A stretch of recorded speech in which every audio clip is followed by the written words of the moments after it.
Muy buenas a todos, bienvenidos una vez más a su canal de Bolsa Inteligente. El día de hoy venimos con el resumen de las 10 lecciones que nos deja el libro de la psicología del dinero. Este libro, escrito por Morgan Housel, es un libro que explora cómo las personas perciben y manejan y toman decisiones relacionadas con el dinero, destacando que estas decisiones suelen estar influenciadas más por la psicología que por la lógica. Así que el día de hoy vamos a explorar esas 10 lecciones, las cuales son las más importantes de este libro, para que ustedes las apliquen en sus inversiones y puedan tomar mejores decisiones. La primera lección es: el comportamiento importa más que el conocimiento financiero. En esta lección enfatiza que tener habilidades avanzadas en finanzas o matemáticas no garantiza el éxito financiero. Lo que realmente importa es cómo gestionas tus emociones, hábitos y comportamientos en relación con el dinero. Muchas personas con conocimientos financieros técnicos cometen errores graves porque no logran controlar impulsos, mientras que otras, con una educación básica en finanzas, prosperan gracias a decisiones consistentes y racionales. Un claro ejemplo de esto es la importancia del ahorro frente al ingreso. Imagina a dos personas: María, que gana $100,000 al año, pero gasta casi todo en lujo y entretenimiento, ahorrando apenas $5,000, y Luis, que gana $50,000 al año, vive de manera más modesta y ahorra $10,000 anuales. Aunque María tiene un ingreso mayor, Luis tiene un comportamiento financiero más saludable porque prioriza el ahorro y constituye seguridad financiera. El control emocional durante una crisis financiera también es bastante importante. Durante una recesión, los mercados suelen caer y muchas personas entran en pánico vendiendo sus inversiones con pérdidas. Una persona con buen comportamiento financiero, como Rosa, por ejemplo, mantendría la calma, evitaría vender en el momento de caída y esperaría a que el mercado se recupere, aprovechando incluso oportunidades para invertir más a precios bajos. Su control emocional la posicionaría mejor a largo plazo, independientemente de cuánto sabe sobre inversiones. Otro aspecto importante de aquí es que la consistencia frente a la brillantez. Carlos, por ejemplo, tiene un doctorado en economía y toma riesgos desmedidos al invertir, buscando ganancias rápidas. Ana no tiene educación formal en finanzas, pero aplica la regla básica de ahorrar un 20% de su ingreso, invierte en fondos indexados y evita endeudarse. Después de 20 años, Ana probablemente tendrá más estabilidad financiera porque su enfoque disciplinario le permitió aprovechar el poder del interés compuesto. Una reflexión importante de esto es que el comportamiento financiero saludable incluye ser paciente y persistente, como ahorrar regularmente aunque las cantidades sean pequeñas, evitar decisiones impulsivas como gastar más de lo que se gana o endeudarse innecesariamente, y tener una visión a largo plazo, priorizando la seguridad y la estabilidad sobre la gratificación instantánea. El conocimiento técnico puede ayudar, pero sin la disciplina, el autocontrol y hábitos constantes no es suficiente para garantizar el éxito financiero. La segunda lección que nos deja este libro es: la riqueza es lo que no ves. Morgan Housel destaca que solemos asociar la riqueza con cosas tangibles y visibles: autos lujosos, casas grandes, ropa de diseñador o gadgets de última generación. Sin embargo, esas cosas representan dinero gastado, no riqueza real. La verdadera riqueza está en lo que no se ve: el dinero ahorrado, las inversiones acumuladas y los activos que generan ingresos pasivos. Un ejemplo concreto de esto es que los ricos aparentes versus los ricos reales. En el ejemplo, Jorge maneja un auto deportivo y vive en una casa impresionante, pero tiene una hipoteca elevada, deudas de tarjetas de crédito y poco o ningún ahorro. Por otro lado, Claudia conduce un auto modesto y vive en una casa más pequeña, pero tiene un portafolio de inversiones que crece constantemente. Aunque Jorge parece más rico, Claudia es quien realmente tiene más estabilidad y libertad financiera. Otro ejemplo de estos es un emprendedor que gana $200,000 al año y gasta todo en lujos, mientras que su maestro, que gana $50,000 al año, ahorra consistentemente un porcentaje de sus ingresos. Después de 20 años, el maestro tendrá más riqueza acumulada que el emprendedor, porque la clave no es cuánto ganas, sino cuánto guardas e inviertes. Un otro gran ejemplo es el costo de mantener las apariencias. Una pareja decide gastar una gran parte de su ingreso en una boda extravagante para impresionar a los invitados. Aunque obtienen elogios, acaban endeudados durante años. Otra pareja elige por otra parte una ceremonia modesta, ahorra el dinero y lo invierte en un fondo para la educación de sus futuros hijos o en su primera casa. La primera pareja invirtió en algo visible y temporal, mientras que la segunda construyó la riqueza invisible y duradera. por último, el valor del ahorro no gastado. Imaginas que alguien recibe un bono de 10.000. Si lo usa para comprar ropa y tecnología, ese dinero se desvanece rápidamente y no tiene un impacto duradero en su vida. Si lo invierte, ese dinero podría crecer significativamente con el tiempo. En 20 años, a un interés compuesto del 8%, esos 10.000 podrían convertirse en más de 46.000. Una reflexión clave de esta lección es que la riqueza no se trata de lo que muestras al mundo, sino de lo que acumulas para garantizar tu seguridad y libertad financiera.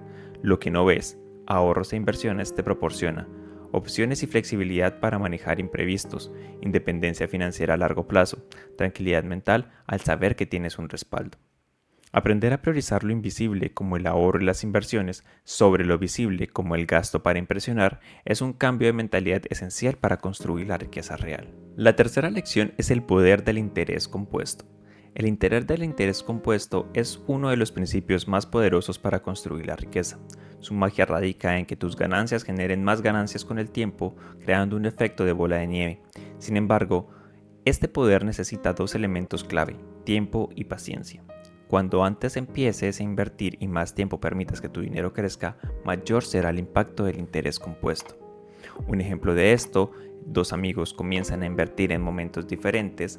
Ana comienza a invertir $200 al mes a los 20 años y sigue haciendo eso durante 10 años, acumulando 24.000.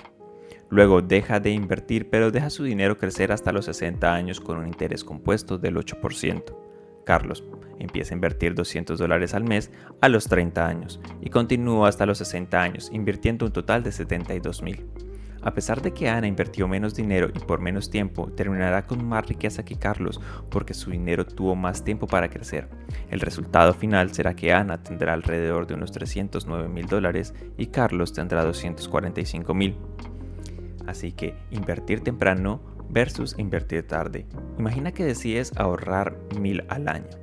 Si empiezas a los 25 años y lo haces hasta los 65 con un interés compuesto del 7%, acumularás cerca de 215.000. Si comienzas a los 35 años con la misma cantidad y tasas de interés, acumularás solo 100.000. Empezar temprano casi duplicará el resultado final. También es importante ver el efecto de reinvertir las ganancias. Supón que compras acciones o inviertes en un fondo indexado que paga dividendos. Si eliges gastar los dividendos en un lugar de reinvertirlos, perderás la oportunidad de que esas ganancias crezcan aún más. Reinvertir los dividendos permite que el interés compuesto funcione de manera óptima. Pequeñas contribuciones consistentemente. Un estudiante universitario decide invertir solo 50 al mes desde los 18 años a una tasa del 8%. Tendrá cerca de 150.000 para cuando cumpla 60 años.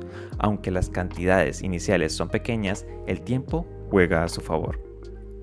Una reflexión clave para este punto es que el interés compuesto recompensa a las personas que entienden la importancia del tiempo. Cuanto antes empieces, más exponencial será tu crecimiento. La consistencia: no es necesario invertir grandes cantidades, lo importante es hacerlo regularmente. Y la paciencia: es un juego a largo plazo, y retirar el dinero demasiado pronto interrumpe su verdadero potencial. El interés compuesto es como plantar un árbol. Si lo cuidas con constancia y lo dejas crecer, con el tiempo dará sombra de frutos abundantes, mucho más de lo que imaginaste al inicio. La cuarta lección de este libro es: la incertidumbre es inevitable. Una de las grandes lecciones del libro es que el futuro financiero nunca es completamente predecible. Las recesiones, crisis económicas, cambios en los mercados y emergencias personales son parte de la vida, y planificar como si todo fuera a salir según lo previsto puede ser un error. Reconocer la incertidumbre y prepararse para ella es fundamental para mantener la estabilidad financiera. Un ejemplo concreto de esto es el colchón de emergencia. Laura tiene un empleo estable y cree que nunca perderá su trabajo. Decide invertir todos sus ahorros sin reservar un fondo de emergencia. Sin embargo, durante una recesión económica es despedida y no tiene dinero para cubrir sus gastos básicos. Si Laura hubiera guardado al menos 3 a 6 meses de sus gastos en un fondo de emergencias, habría tenido tiempo para buscar un nuevo trabajo sin endeudarse o vender inversiones a pérdidas. Los mercados son impredecibles. Pedro invierte agresivamente en acciones tecnológicas creyendo que siempre subirán. Durante una crisis económica, el valor de sus inversiones cae un 40%. Si hubiera diversificado su portafolio y mantenido una posición en inversiones más seguras como bonos o fondos indexados, habría reducido el impacto de las caídas del mercado. La importancia del seguro. Ana decide no contratar un seguro médico porque se siente saludable. Sin embargo, un accidente inesperado la obliga a pagar facturas médicas enormes, comprometiendo su estabilidad financiera. El seguro es una manera de prepararse para lo inesperado, incluso si las posibilidades parecen bajas. Expectativas de vida. Juan planea jubilarse a los 60 años y calcula que sus ahorros le durarán hasta los 80, suponiendo que vivirá hasta esa edad. Pero la esperanza de vida aumenta y Juan vive hasta los 95, agotando sus ahorros 15 años antes. Reconocer que no puedes prever con precisión cuánto tiempo vivirás o qué gastos inesperados tendrás es clave para planificar con prudencia. Hay varias estrategias para manejar la incertidumbre. La primera es crear un fondo de emergencias. Guarda el equivalente de 3 a 6 meses de gastos esenciales en una cuenta de alta liquidez. La segunda es diversifica tus inversiones. No pongas todo tu dinero en un solo activo o industria. La diversificación reduce el riesgo de grandes pérdidas. El tercero, sé conservador en tus suposiciones. Al planificar para el futuro, usa estimaciones conservadoras para ingresos y optimistas para gastos. Cuarto, ten seguros adecuados. Asegúrate contra riesgos importantes: salud, vivienda, vida y autos. Quinto, planifica para lo inesperado. Siempre deja un espacio en tu presupuesto o plan financiero para cambios repentinos, como reparaciones inesperadas, enfermedades o recesiones. Una reflexión importante en este punto es que la incertidumbre no se puede eliminar, pero sí se puede gestionar. Una planificación cuidadosa junto con un enfoque flexible te permitirá navegar mejor con los altibajos inevitables de la vida financiera. Reconocer que no todo está bajo tu control no es pesimismo, sino sabiduría. Ya hemos visto 4 lecciones. Continuando con la quinta, es define tus propias metas. El éxito financiero es personal y único para cada individuo. No todos buscan lo mismo. Para algunos la meta puede ser la libertad financiera, pero para otros puede ser la estabilidad, el retiro anticipado o incluso financiar pasiones personales. Tratar de alcanzar las metas de otras personas o lo que la sociedad define como el éxito financiero puede llevar a frustraciones y decisiones poco alineadas con tus valores y prioridades. Un ejemplo concreto de esto es el estilo de vida de los demás no define el tuyo. Ejemplo. Marta trabaja en una empresa donde sus compañeros invierten en bienes raíces para ganar dinero rápido. Ella siente presión por hacer lo mismo, aunque no le interesa el mercado inmobiliario. Su verdadera meta es construir un fondo para financiar su sueño de viajar por el mundo a los 50 años. En lugar de imitar a los demás, Marta define su propio plan financiero, invierte en fondos indexados y ahorra sistemáticamente para alcanzar su meta. El retiro no es igual para todos. Luis y Carla son amigos que ahorran para el retiro. Luis quiere jubilarse a los 40 años para dedicar su tiempo a escribir libros, incluso si eso significa un estilo de vida más modesto. Carla prefiere trabajar hasta los 65 años, pero con un enfoque de acumular más riqueza, para mantener un estilo de vida más cómodo en su vejez. Ambos tienen metas válidas y alcanzarlas requiere estrategias totalmente diferentes. Priorizar lo que realmente importa. Andrés tiene 2 opciones: comprar un auto de lujo que impresionará a sus amigos o usar ese dinero para empezar un fondo educativo para sus hijos. Al analizar sus prioridades, Andrés decide que la educación de sus hijos es más importante que la validación social. Define sus metas financieras en función de lo que valora, no de las expectativas externas. Evitar las comparaciones. Clara ahorra $500 al mes para invertir en su negocio propio. Aunque ve a sus amigos gastando en cenas y gadgets, ella recuerda que su meta es tener independencia laboral en 5 años. Al enfocarse en su plan personal, evita decisiones impulsivas y sigue avanzando hacia su meta. ¿Cómo definir tus propias metas financieras? Reflexiona sobre lo que realmente valoras. Pregúntate qué te hace feliz y qué es lo que deseas lograr con tu dinero. Establece metas específicas y realistas. En lugar de quiero ahorrar más, Define, quiero ahorrar $20,000 para el enganche de una casa en los próximos 3 años. Divide las metas en corto, mediano y largo plazo. Corto plazo, pagar una deuda pequeña.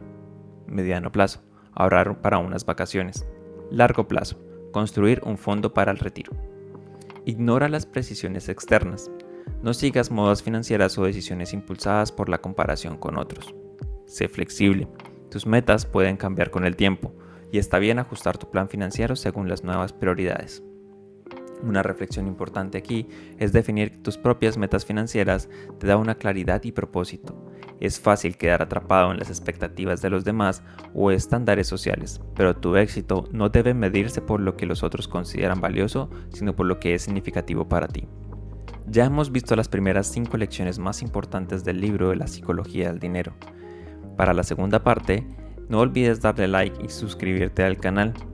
No olvides que también este video va a estar disponible en las principales plataformas de podcast y podrás escucharlo una y otra vez cada vez que lo necesites. Deja en los comentarios si quieres que analicemos algún otro libro o traigamos las lecciones más importantes de otras lecturas. Déjanos también saber qué empresas quieres que analicemos en el canal. Y no olvides sobre todo que dedicar tiempo a la educación y a estos podcasts te enriquecen no solamente mental, sino financieramente. Hasta la próxima.